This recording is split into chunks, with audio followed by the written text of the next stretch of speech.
DHP news channel में आपका स्वागत है। हिमाचल और अन्य महत्वपूर्ण खबरों के लिए चैनल को सब्सक्राइब जरूर करें और सभी काम की खबरें जानने के लिए वीडियो को पूरा देखें।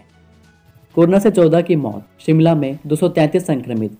हिमाचल प्रदेश में कोरोना से मौतों का सिलसिला थमने का नाम नहीं ले रहा है।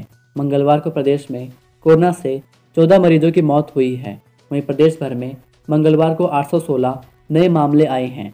शिमला में 233, मंडी में 190, कांगड़ा में 75, कुल्लू में 72, लाहौल स्पीति हमीरपुर 42, ऊना में 38, किन्नौर में 8, सोलन में 35, बिलासपुर में 33, चंबा में 31 और सिरमौर में 17 नए मामले आए हैं।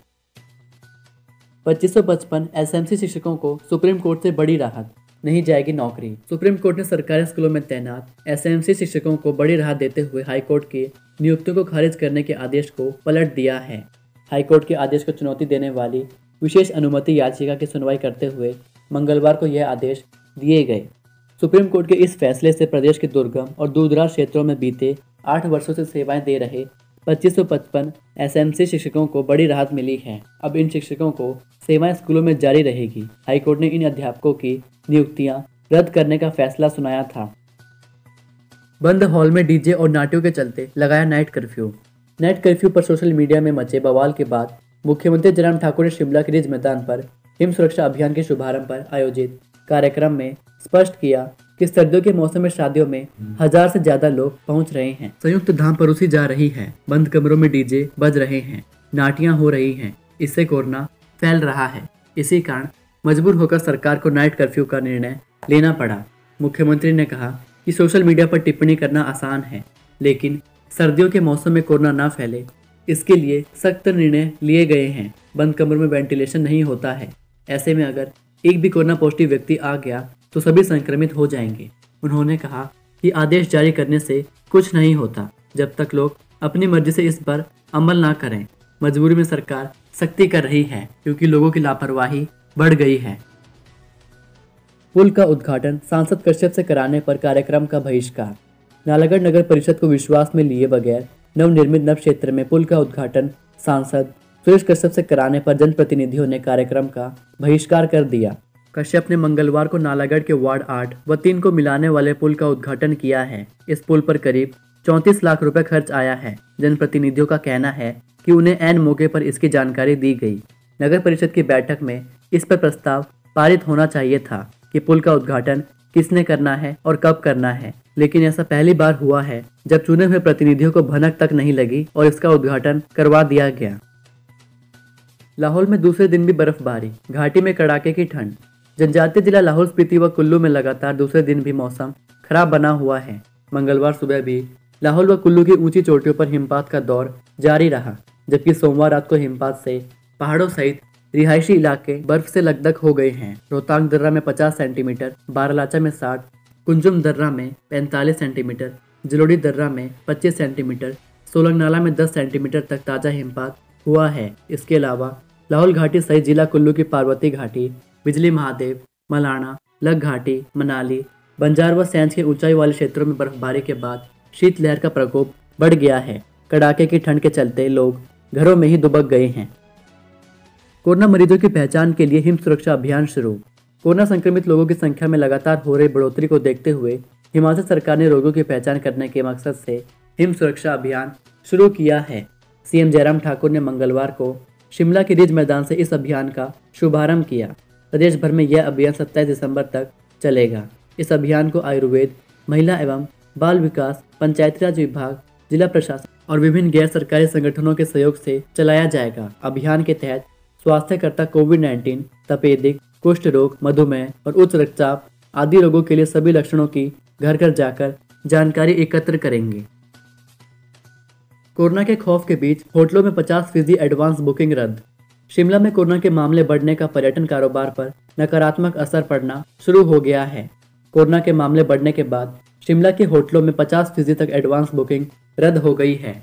बाहरी राज्यों के टूरिस्ट होटलों में फोन कर कोरोना को लेकर पूछताछ कर रहे हैं। बीते दिनों हुई बर्फबारी के बाद मौसम विभाग की ओर से शिमला के आसपास ऊंचाई वाले स्थानों पर पुनः बर्फबारी के पूर्वानुमान के चलते भारी संख्या में टूरिस्टों ने शहर के होटलों में कमरों की एडवांस बुकिंग करवाई थी, लेकिन बुकिंग रद्द होने से शहर के होटल कारोबारी खासे मायूस हैं। मां रेणुका और पुत्र परशुराम के मिलन से रेणुका मेला शुरू। मां रेणुका और पुत्र परशुराम के अलौकिक मिलन के साथ ही रेणुका मेला मंगलवार से शुरू हो गया है। 7 दिनों तक चलने वाला यह मेला इस बार कोविड-19 नियमों के चलते आस्था के साथ सूक्ष्म और सांकेतिक रूप से ही आयोजित किया जा रहा है। उपायुक्त सिरमौर डॉक्टर आर.के. परूथी ने मंगलवार को परंपरा का निर्वहन करते हुए देव पालकियों को कंधा देकर उनको मंदिरों के लिए रवाना किया। मेले के मद्देनजर भीड़ पर पूरी तरह से नियंत्रण रखा गया है। इस वर्ष देव पालकियों को छूने और प्रसाद आदि चढ़ाने पर जिला प्रशासन ने प्रतिबंध लगा रखा है। मेले के दौरान बैंड बाजों, लोक वाद्य यंत्रों की धुनें भी नहीं सुनाई दी। केवल देवताओं के साथ आए भजंत्रियों ने ही देवताओं की अगुवाई की। मेला क्षेत्र में श्रद्धालु कम और पुलिस जवान अधिक दिखाई दे रहे थे। 6 सरकारी मेडिकल कॉलेजों में सीट आवंटन की सूची जारी। विश्वविद्यालय से संबंध 6 सरकारी मेडिकल कॉलेजों को MBBS की अस्थायी सीटों की आवंटन सूची जारी कर दी गई है। सूची में शामिल अभ्यर्थियों को संबंधित कॉलेजों में आवंटन पत्र और काउंसलिंग को किए आवेदन की कंफर्मेशन के प्रति के साथ 26 से 28 नवंबर तक रिपोर्ट करनी होगी। कॉलेजों में ही आवश्यक दस्तावेजों की पड़ताल के बाद प्रवेश को स्थायी किया जाएगा। कॉलेजों प्राचार्यों को प्रोस्पेक्टस में दी गई सभी शर्तों के मुताबिक दस्तावेजों की पड़ताल को कमेटी गठित करनी होगी। रिपोर्ट करने के 3 दिनों में कॉलेज में प्रवेश को आने वाले और रिकॉर्ड वेरिफिकेशन के बाद प्रवेश पाने वालों का ब्यौरा सभी कॉलेजों को 1 दिसंबर तक विश्वविद्यालय भेजना होगा। विलुप्त नहीं, जल्द बहती दिखेगी सरस्वती नदी, 200 किलोमीटर तक होगा प्रवाह। हरियाणा हिमाचल में बनेंगे 2 डैम।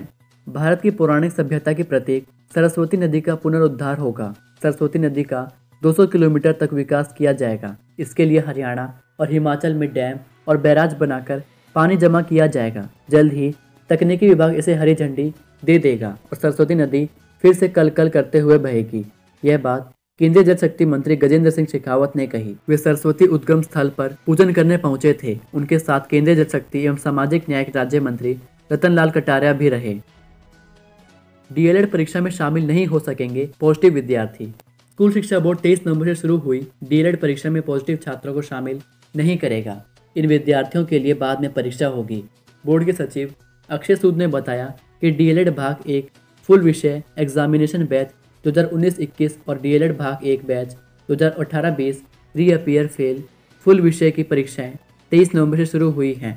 इस दौरान बोर्ड को कुछ परीक्षा केंद्रों में परीक्षार्थियों के कोरोना संक्रमित होने की सूचना प्राप्त हुई है। इसके चलते बोर्ड ने ऐसे छात्रों की परीक्षाएं बाद में लेने का फैसला किया है।